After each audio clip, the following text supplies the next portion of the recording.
Hello guys, good morning, bonjour les amis, konnichiwa. J'espère que vous allez super bien. I hope you are going very well.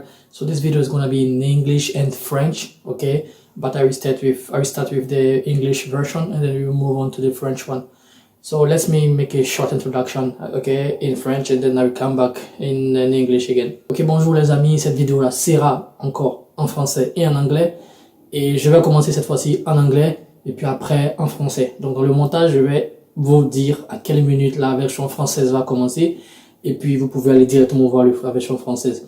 Mais si vous voulez, vous pouvez commencer depuis la version anglaise, il n'y a pas de souci, ça sera le même contenu, la même chose et puis ça sera super intéressant encore. On profite alors de cette période, on va dire, de coronavirus, là où on est confiné, on est à la maison pour bosser. Ok, il faut bosser assez, il faut profiter pour faire ce qu'on avait envie de faire, qu'on n'a pas pu finir. Moi, je suis en train de travailler sur un livre, je pense que je vais pouvoir avancer un peu. Je suis en train de mettre une application en ligne, une application pour vous aider à remplir les dossiers pour les bourses d'études. Comme vous avez constaté, je suis beaucoup occupé avec le boulot, donc une application pour vous aider à faire ça quand je suis pas disponible. Donc, je fonce sur l'ordinateur et puis je vais expliquer tout ce que vous devez faire pour la bourse de l'université d'Ottawa.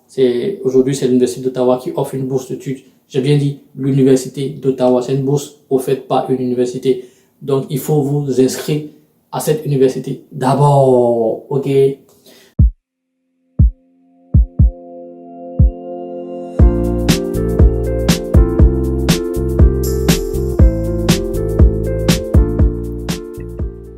Ok les amis, là on commence en français, je viens en français maintenant. Donc ça c'est une bourse d'études que l'université d'Ottawa offre. Je précise bien que c'est l'université d'Ottawa, c'est pas une bourse du gouvernement canadien. C'est pas une bourse d'une organisation, c'est l'université d'Ottawa qui vous l'offre, ok? Et l'université d'Ottawa, c'est l'une des plus grandes, larges universités dans le monde où il y a le système bilingue français et anglais en même temps. C'est ça qui est écrit ici, ok? Et cette université-là offre différents programmes, différentes bourses, différentes filières, formations et tout et tout. Donc, avant de commencer, il faut déjà connaître les critères pour être éligible à cette bourse. Et c'est ça qui est défini ici comme ça, Eligibility Criteria. Il vous faut un visa d'étudiant. Ça veut dire que quand vous appliquez, que vous êtes déjà au Canada, vous devez être sur le visa étudiant.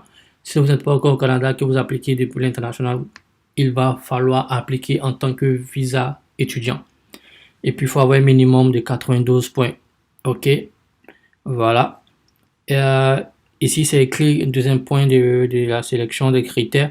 Il faut démontrer des qualités de leader et un engagement au niveau académique ou extrascolaire. Ça veut dire quoi?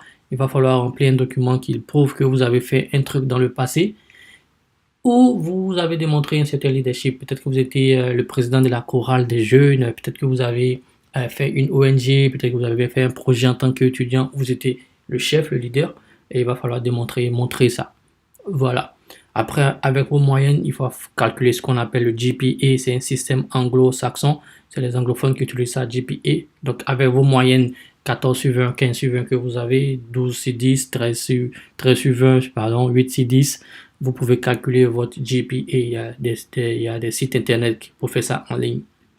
Ok, donc il y a deux autres conditions ici. On peut le faire plus tard si ça vous intéresse dans les questions. Je vais super vite pour pas que la vidéo soit trop longue, ok? Et quels sont les domaines d'études que vous pouvez faire avec ces bourses-là dans l'université d'Ottawa? C'est la liste qui est là. Ingénieur, marketing. Ingénieur, c'est vraiment gros. Il y a beaucoup de choses en ingénieur. Je vais vous montrer tout à l'heure. Le mathématique, le design, la science aussi, c'est super gros. Communication et multimédia, business management, environnement, économie, anglais. Pour ceux qui veulent devenir des masters en anglais, qui veulent vraiment maîtriser la langue anglaise et enseigner l'anglais. Et puis ici, computer, c'est informatique, ça c'est vraiment mon domaine, quoi. Quels sont les bénéfices de ce programme? Voilà, ou bien les bénéfices de ces programmes. Il y a S à la fin, donc il y a plusieurs programmes. Voilà. Donc l'Université d'Ottawa n'offre pas une seule bourse, si vous voulez. Elle n'offre pas un seul programme, c'est plusieurs programmes qui sont mis ensemble. Et le premier programme, celui que je vous conseille de postuler, c'est celui-là. C'est le plus bénéfique parce qu'il offre assez d'argent.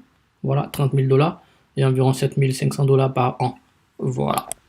Donc, vous savez un peu ce que vous gagnez en tant qu'étudiant à l'Université d'Ottawa si vous obtenez cette bourse-là.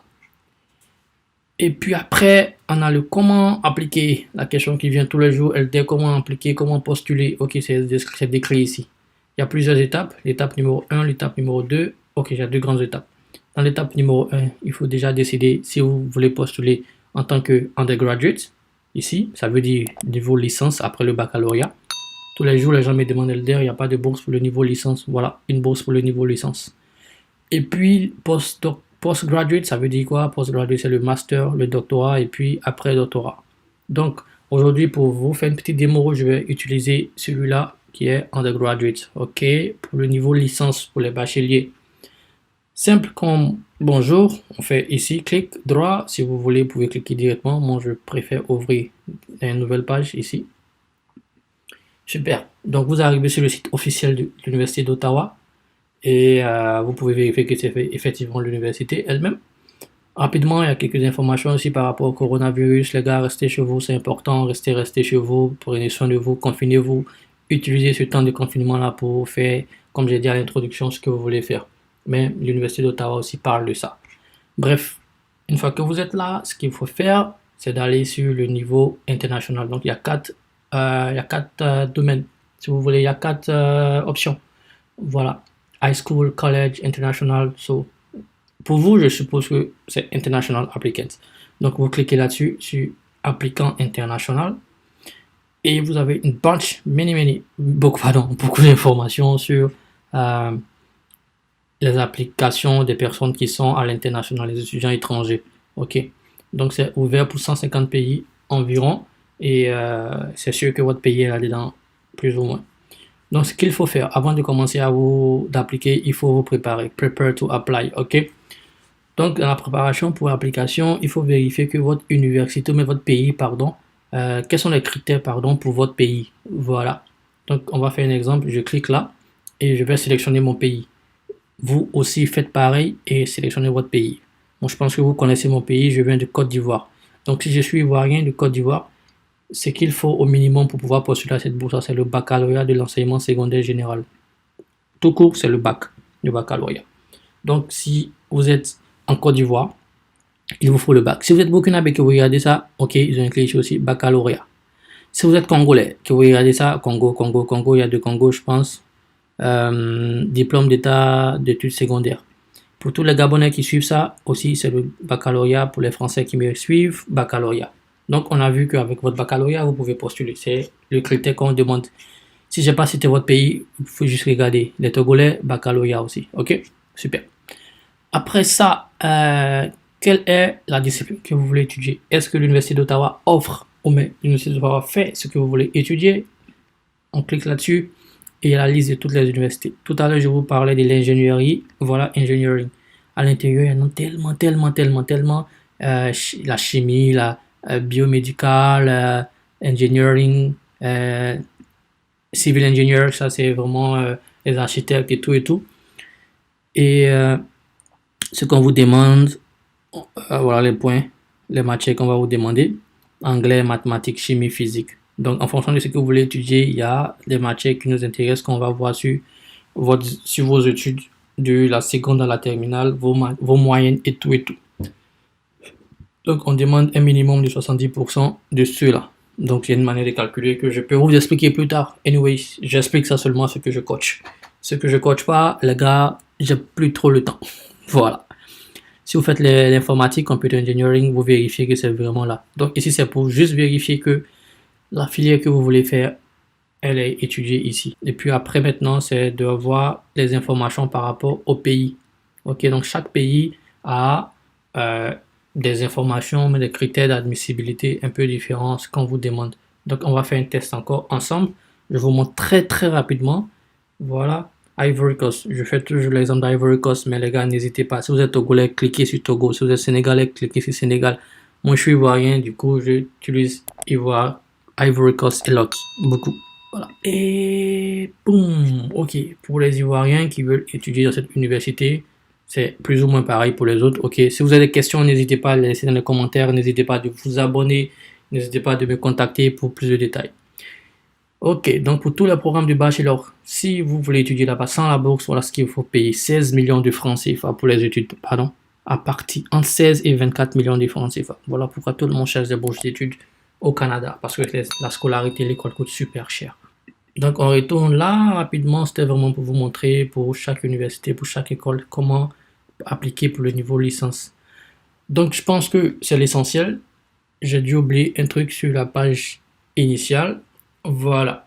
Les documents qu'on va vous demander de soumettre, submit required document, qu'est-ce qu'on vous demande de soumettre pour postuler? C'est très très très facile.